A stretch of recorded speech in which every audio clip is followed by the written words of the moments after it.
Have you ever drafted an email, like read it over maybe 3 times, hit send with absolute confidence that it was perfectly logical, only to have a coworker completely misunderstand it and trigger just a cascade of utter chaos? Oh, totally. It is a universal professional nightmare. You write a message that feels, like a mathematical proof in its clarity, and the receiver treats it like an abstract painting. They just project their own entirely different reality onto it. Right. You sit there staring at the screen, parsing their reply, thinking, did we even read the same words? Mm-hmm. And it leaves you wondering if you're losing your mind or if they are. I mean, the reality is neither of you are. You've just collided with the invisible, highly complex scaffolding that dictates how information actually moves between human beings. Exactly. And that's our mission today. We are unpacking the core principles of business communication, specifically as outlined in the MMPC-007 course material. But let me just set expectations right off the bat for you listening. We are not doing a basic refresher on how to format a polite memo. Far from it. We're looking at the fundamental psychology of information transfer here, because whether you are a management student dissecting corporate case studies or, an aspiring executive navigating the absolute minefield of office politics, or even just someone trying to get a cross-functional project over the finish line, understanding these mechanics is basically survival. It really is. So let's start by looking backward to understand the hardware we're currently running on. The course material frames communication as this continuous evolutionary process of interacting and exchanging expressions. But if we trace this all the way back to roughly 10,000 BC, with cave paintings, Petroglyphs specifically. right, petroglyphs, we see something fascinating because we look at them and think, oh, art. But these weren't just decorative pieces. No, not at all. They were highly functional. They were the earliest form of marking territory and recording major events using symbols, which eventually morphed into adiagrams. The fundamental problem early humans were trying to solve was the limitation of time and physical presence. Because they couldn't just be everywhere at once. Exactly. They needed a way to transmit critical information like hunting grounds, threats, ownership across time, even if the person who carved the message was long dead. That is the foundational step that eventually forced the creation of alphabets. But the underlying mechanism of this entire evolution, right, from those rock carvings to enlisting the elements like smoke signals to utilizing carrier pigeons, it's fundamentally about the compression of time and space. Spot on. Like, think about the Egyptian courier systems. The pharaoh needed to send official decrees across vast deserts. I always try to imagine the sheer cost and, well, the friction of that communication channel. The friction is the crucial variable here. When sending a message takes weeks of physical travel by a human courier, the message itself has to be incredibly dense, heavily formalized, and absolutely critical. Right, you don't send a runner across the Sahara for a casual check-in. Exactly. You're not checking to see how the regional governor's weekend went. The immense cost of the channel dictated the extreme formality and weight of the message. So fast forward through the organized postal systems of Rome and Persia, the birth of the mailbox in 1653 Paris, the German printing press democratizing mass communication in the 1440s. And then we get the explosion of the 19th and 20th centuries. The technological leap. Yeah. The telegraph in 1844, which completely severs communication from physical transportation for the first time. Then radio, the telephone, television, and eventually the 1970s emergence of the internet. And now we're in an era of zero-friction transmission. Emails, instant messaging over data networks, social media. I mean, we've digitized the entire globe. But here is the paradox that the source material highlights. Because the friction is gone, because the cost of transmission is practically zero, the volume is infinite.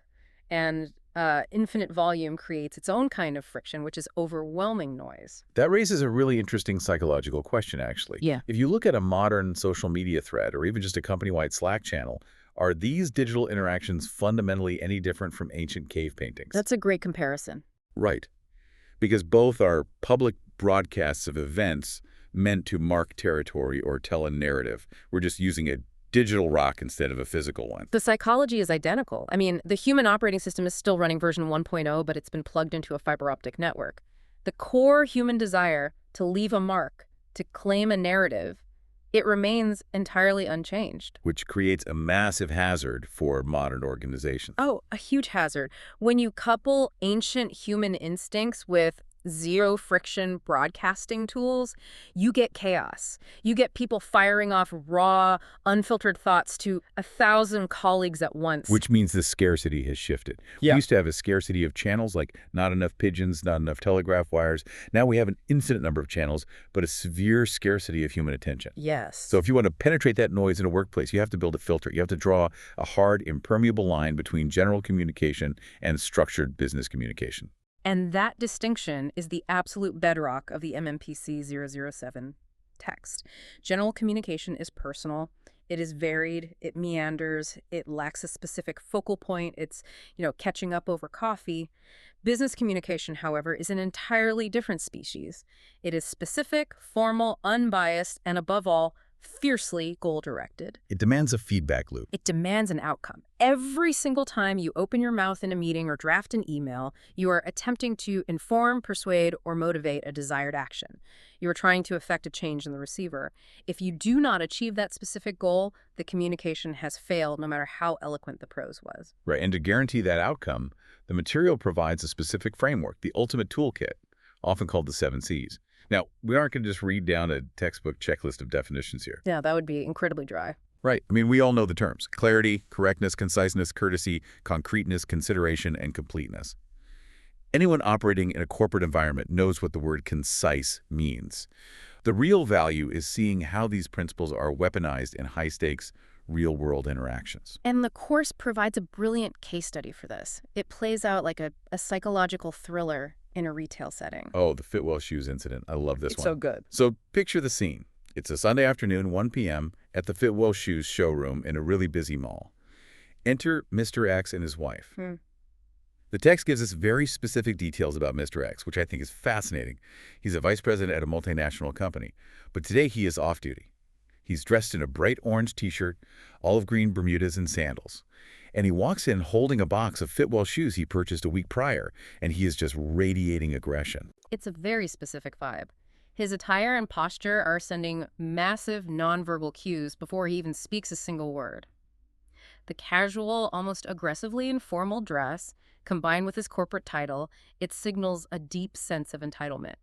He feels he holds absolute power in this dynamic because he is the customer. With a capital C. So he immediately targets Mr. A. Now, Mr. A is a young sales executive trainee from headquarters. Mr. X thrusts the box at him, loudly claiming there is a manufacturing defect. He points out that the stripes on the left shoe don't perfectly match the stripes on the right shoe, and he actually accuses the store of fraudulently selling seconds, defective, rejected merchandise. Notice Mr. X's communication strategy here. It lacks completely in the principle of clarity and concreteness. He isn't trying to have a rational discussion. He is throwing out emotionally charged accusations like fraud, defects, seconds. He's hoping the sheer volume of his anger will force the trainee to just capitulate. He wants to overwhelm him. But Mr. A's response is a masterclass in strategic restraint. Mr. A does not mirror the aggression. He remains perfectly calm. He keeps his hands clasped behind his back, which is a great detail. He's physically refusing to take possession of the shoe docks. Which is such a strong nonverbal boundary. Exactly. And he politely and concretely explains that the store does not even stock seconds. Furthermore, he points out that the asymmetrical stripes are not a defect, but the actual intended design of that specific shoe model. He even brings out other fresh pairs from the back to empirically prove it. So he uses correctness and concreteness to totally dismantle the factual basis of Mr. X's argument. But as we know, facts rarely neutralize an ego-driven argument. Never. I mean, Mr. X just pivots. When the defect argument fails, he suddenly claims the shoes look old. When that fails, he just resorts to raw buyer's remorse. He's just like, I just don't want them. And at the peak of his frustration, he literally drops the shoes on the floor. A total tantrum. Yeah. And it is at this exact moment of peak volatility that Mr. G, the store manager, steps out of his office. Right, and Mr. G steps in to perform a very specific function here, which is breaking the cycle of escalation. He asks Mr. X a clarifying question, did he notice the design when he bought them?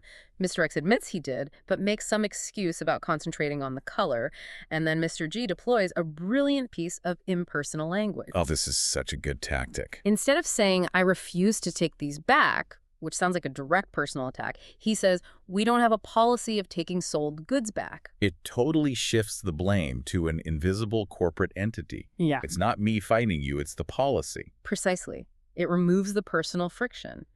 Then, when the shoes hit the floor, Mr. G asks for the receipt. Neither Mr. X nor his wife have it. Seeing the impasse, Mr. G says, "Please give us a moment," and physically withdraws with Mr. A into the back cabin. Which is another amazing move. Yes, by removing themselves from the floor, they completely diffuse the physical tension. They starve Mr. X of the audience he is desperately trying to perform for. But the interaction isn't over, right? The shoes are still sitting on the floor. So Mr. A comes back out alone to deliver the final move. And this is where we see the absolute peak application of what the source material calls the you attitude. This is the ultimate expression of the consideration principle. The you attitude is so often misunderstood as just being, polite or nice. But it's much more strategic than that. It is the ability to temporarily abandon your own ego, your own corporate objectives, and frame your message entirely around the receiver's self-interest. Like playing a game of chess.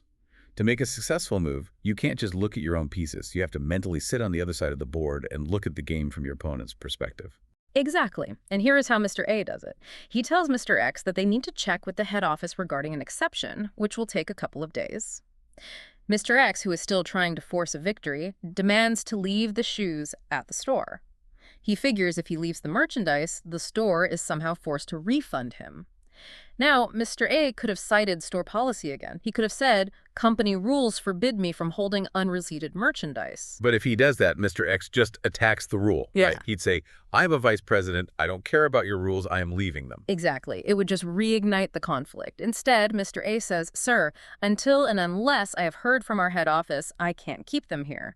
Secondly, in the absence of any receipt, they might get misplaced." It is a stunningly effective pivot. It really is. Because Mr. A frames the refusal not as a rigid corporate policy, but as a deep concern for Mr. X's personal property.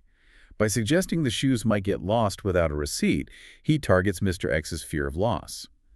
Suddenly, it is in Mr. X's own best interest to take the shoes back home. Mr. A motivated a highly aggressive person to voluntarily comply by simply viewing the board from the opponent's perspective. It's weaponized empathy. You have to understand what the other person values and what they fear. Mr. X lacks this entirely. His communication is scattered, it's ego-driven, and is focused only on dominating the space. But we have to look at the final piece of this puzzle because the communication doesn't end on the showroom floor. Right, the internal corporate follow-up. Yeah. Mr. A faxes a concise, complete summary of the incident to Mr. V, the general manager at headquarters. And Mr. V faxes back a reply that feels jarringly different in tone. Yeah, let's read the fax. It reads, "If he's a 4,500 customer, don't ask questions, give him a new pair, and salute him. But if he is a 1,250 customer, then tell him clearly that it is not possible. Please remember that the customer is king, but kings are also big and small and rich and poor." It's quite a statement. I have to challenge this, though, because if Mr. A represents the pinnacle of the you attitude and courteous consideration, isn't Mr. V violating the entire framework here? That is an incredibly cynical, cold assessment of human value. Does internal corporate communication play by a completely different set of rules than external customer service? It's a phenomenal question, and it really highlights why these principles require intense situational awareness. Mr. V is communicating downward in a strict hierarchy. His objective is not to coddle Mr. A. His objective is to provide an unambiguous, highly operational policy interpretation so his subordinate can resolve a crisis. So it's about efficiency over warmth. Exactly. In that context, the fax is a masterpiece of completeness and clarity. He gives Mr. A binary mathematical formula based on a specific variable, which is the price of the shoe. While it lacks external courtesy, it is highly effective internally. The insider jargon, kings are big and small, it's a fast, almost ruthless shorthand to communicate the reality of corporate triage. It's brutal, but there is zero ambiguity. You read that fax and you know exactly what to do. So for you listening, if you are analyzing your own behavior in conflicts, who do you default to? Are you the scattered, aggressive Mr. X trying to overwhelm people? The retreating, policy-focused Mr. G? The calm, strategically empathetic Mr. A? Or the cold, binary Mr. V? It's a tough mirror to look into. It really is, but this brings us to an even larger mechanical issue. Because the drama of the shoes didn't just happen in a vacuum. The information had to physically and socially travel from the store floor to the manager's cabin up to the general manager at HQ and back down again. Which means we have to map the labyrinth. The course material explicitly breaks down how information flows through the architecture of an organization. First, you have vertical communication, which is the traditional spine of any company, up and down the scalar chain. Let's break that down. Downward communication is inherently authoritarian. It flows from the C-suite down to the floor. We're talking policy changes, strategic directives, procedural manuals, and it has a high frequency because it is the engine of daily operations. Right. Upward communication is the reverse. Reports, complaints, ground-level feedback. And it is structurally democratic, but operates at a much lower frequency. And the fatal flaw of the vertical system is friction. Yes, downward memos carry legal validity and authority, but pushing a message through 5 layers of middle management takes an excruciating amount of time. Furthermore, upward communication is almost always corrupted by fear. Oh, absolutely. Think about it. When a junior analyst discovers a massive flaw in a project, they report it to their manager. The manager, not wanting to look incompetent to the director, softens the language. The director, not wanting to panic the VP, softens it further. By the time the warning reaches the CEO, a catastrophic failure is described as a minor strategic headwind. The message is just filtered to death.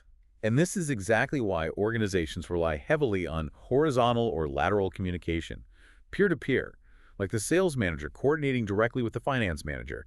It bypasses all that vertical friction, allowing departments to sync up quickly. But there's a risk there, too. Yeah, if relied upon too heavily, it creates silos where the executive team is completely blind to what the operational teams are actually doing. Which leads us to a concept that sounds somewhat archaic but represents a radical, necessary disruption of these formal channels.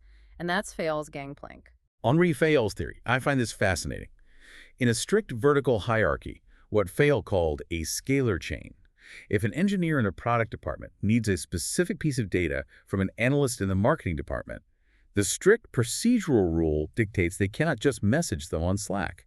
The engineer must send the request up their chain to the VP of product, who coordinates with the VP of marketing, who sends the order down their chain to the analyst. It is an agonizing, multi-week process for a simple data request. It is the very definition of bureaucratic paralysis. So Fayol proposed the gangplank. In a time-sensitive situation, the engineer can literally throw a plank directly across the organizational chasm to the marketing analyst and communicate directly, breaking the chain entirely, provided they inform their immediate supervisors after the fact. It is a sanctioned subversion of the hierarchy to save the organization from its own procedural weight. It's necessary. But what happens when the communication isn't just cross-departmental, but cross-hierarchical? All right, that is diagonal or crosswise communication, and it is the most volatile of them all. Imagine a mid-level cybersecurity analyst discovers a massive active data breach. They know their immediate manager is currently on a flight and unreachable. Waiting for the vertical chain means losing millions of customer records. So the analyst bypasses their manager, bypasses the director, and messages the chief information officer directly. It is the fastest possible way to handle an existential crisis, but it comes with a massive political cost. A huge cost. Because the immediate manager, upon landing, finds out their department was on fire and their subordinate went straight to the C-suite. They feel undermined, humiliated, and bypassed. The diagonal flow prioritizes speed over ego, which makes it highly effective but politically dangerous. Exactly. But let's be honest here. We've covered the official charts, but the actual nervous system of any company isn't drawn on a whiteboard. The true flow of information happens in the break room, in encrypted WhatsApp groups, in the 5 minutes after the Zoom call officially ends. The informal communication. The grapevine. The infamous grapevine. The grapevine is endlessly fascinating because it is completely organic. Professor Keith Davis studied this extensively and proved it is not just random noise. The grapevine follows distinct, measurable patterns of distribution. Let's bypass the textbook list and look at how these patterns actually manifest during a corporate panic, because that's when it really fires up. Imagine a rumor starts that the company's going to merge with a rival and lay off 20% of the staff. A classic high-anxiety scenario. In the single-strand pattern, this rumor moves linearly. An intern hears it, tells a junior associate, who tells a senior associate, who tells a manager. It is a slow, sequential game of telephone, and the message usually distorts wildly with each handoff. Then you have the gossip chain. This is highly centralized. There is always one person in the office who thrives on holding asymmetrical information. They find out about the merger, and they actively become a broadcaster, going desk to desk, DM to DM, telling everyone directly. They want the social currency of being the source. Right, they love the attention. Then there's the probability chain, which is totally chaotic. Someone hears the rumor and casually mentions it to a few random people they happen to be riding the elevator with. Those people might tell a few others, or they might forget it entirely. There's no intent or target, it's just random. But the most dominant, powerful pattern, the true shadow architecture of the company, is the cluster chain. Let's dig into that. How does the cluster chain operate differently? It relies on deep networks of trust. So I hear the merger rumor. I don't tell the whole office. I only tell my specific trusted pod, like 3 people I know won't betray my confidence. However, one of those 3 people is highly connected. They are a node.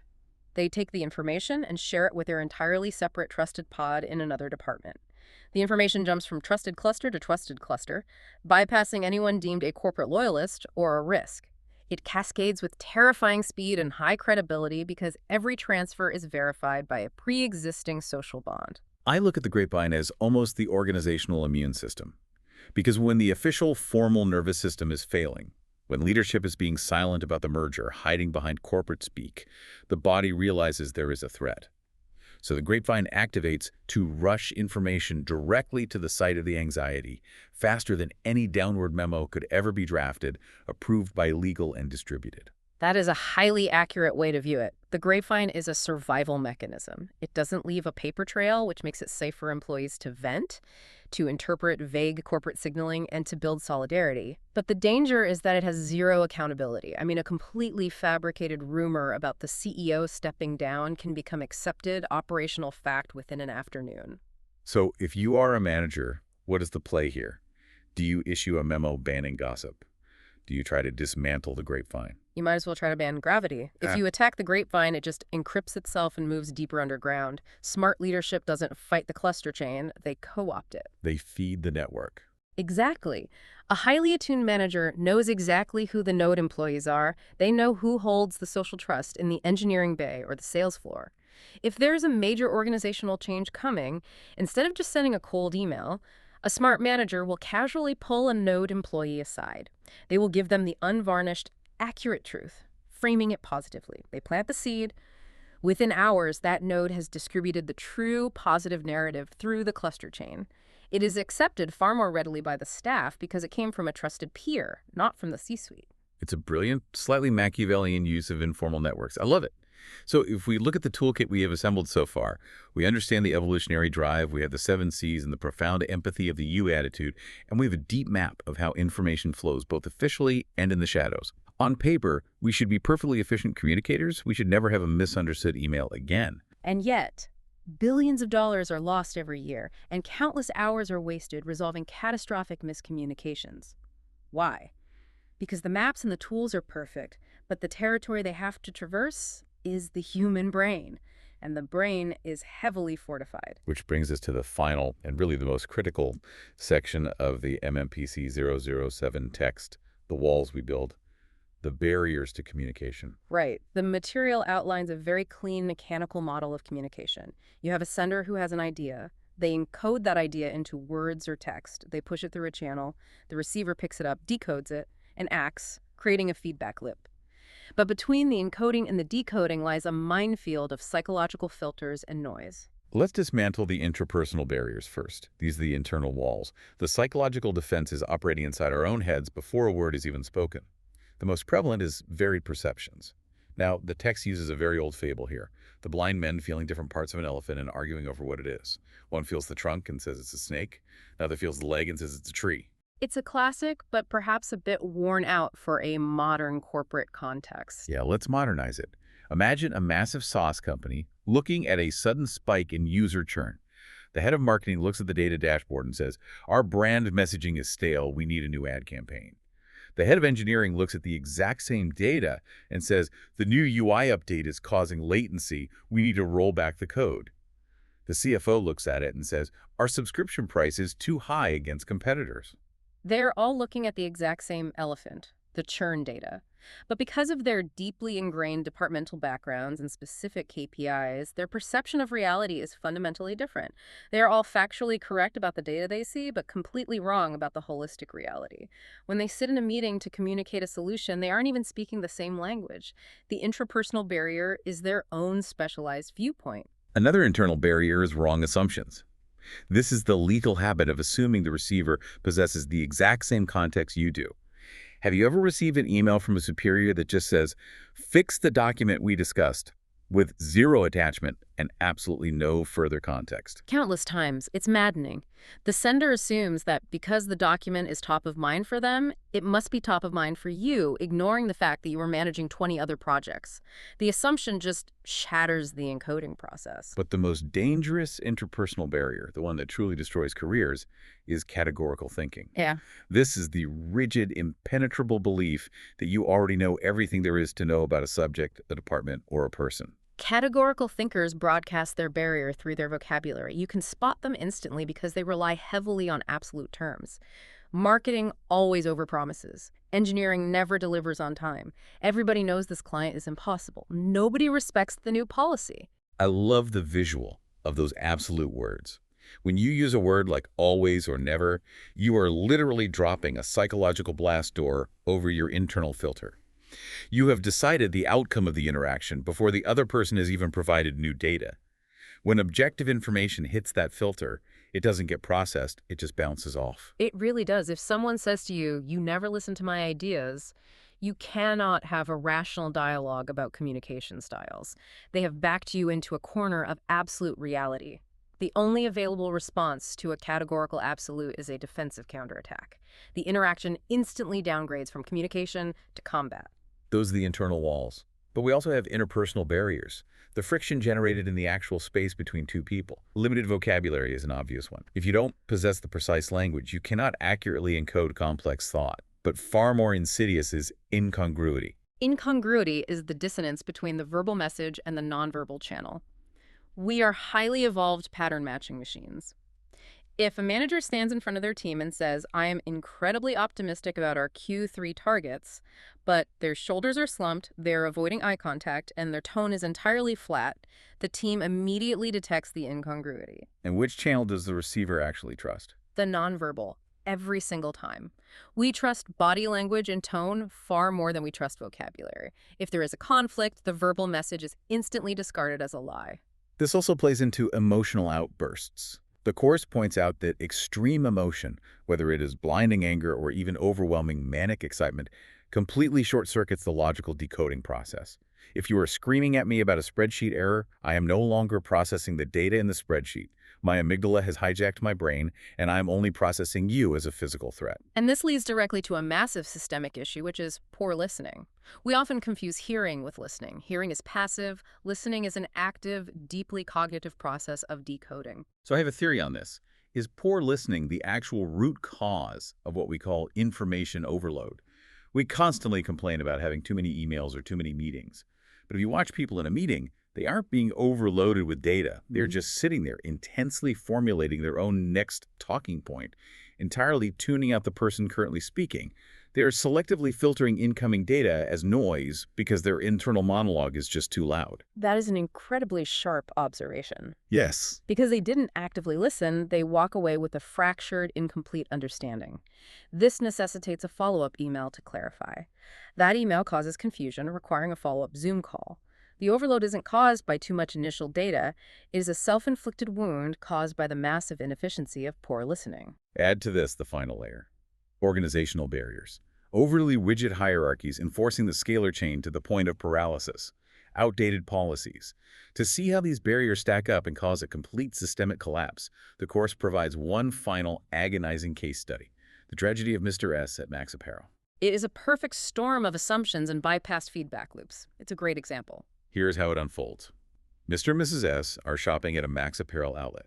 Mr. S finds a white pullover he likes. He doesn't look closely at the tag. He takes it to the counter and asks the cashier the price. The cashier states €950. At that exact moment, Mrs. S walks up, examines a nearby sign, and says, "Wait, there is a 25% discount on this item." The cashier nods in agreement. Stop right there, because this is the critical juncture. This is where the interpersonal barrier of wrong assumptions snacks shut in Mr. S's mind. Exactly. Mr. S hears 950. He hears 25% discount. He immediately does the math in his head and assumes the euro 950 is the pre-discount base price. He calculates that the final price will be roughly 712. He is so thrilled by this sudden perceived value that his excitement overrides any critical thinking. He abandons the counter, runs back to the rack, and grabs the second pullover in green. He slaps them both on the counter, fully expecting to pay around $1,400 total. He has encoded a completely false reality based on his own varied perception of how retail pricing works. He assumed the timeline of the discount application without verifying anything. Right, so the cashier rings up the two items and says, "That will be $1,900. Mr. S is stunned. He asks why. The cashier politely explains that the $950 on the price tag was the final, already discounted price. The original pre-sale price was much higher. And here we see the emotional barrier ignite. Mr. S cannot reconcile his internal expectation with the external reality. He feels foolish, but instead of accepting his own cognitive error, he projects it. He accuses the cashier of bait-and-switch tactics. He creates an emotional outburst on the store floor. The communication completely breaks down. If we forensically analyze this failure, Mr. S committed the cardinal sin of the communication model. He entirely bypassed the feedback loop. When his wife mentioned the 25% discount, all Mr. S had to do was ask one simple clarifying question. Just to be clear, is the 25% coming off the $950 or is the $950 the final price? A 5-second feedback loop would have shattered his false assumption and saved the entire interaction. But he didn't, because he fell victim to categorical thinking. He knew how sales worked.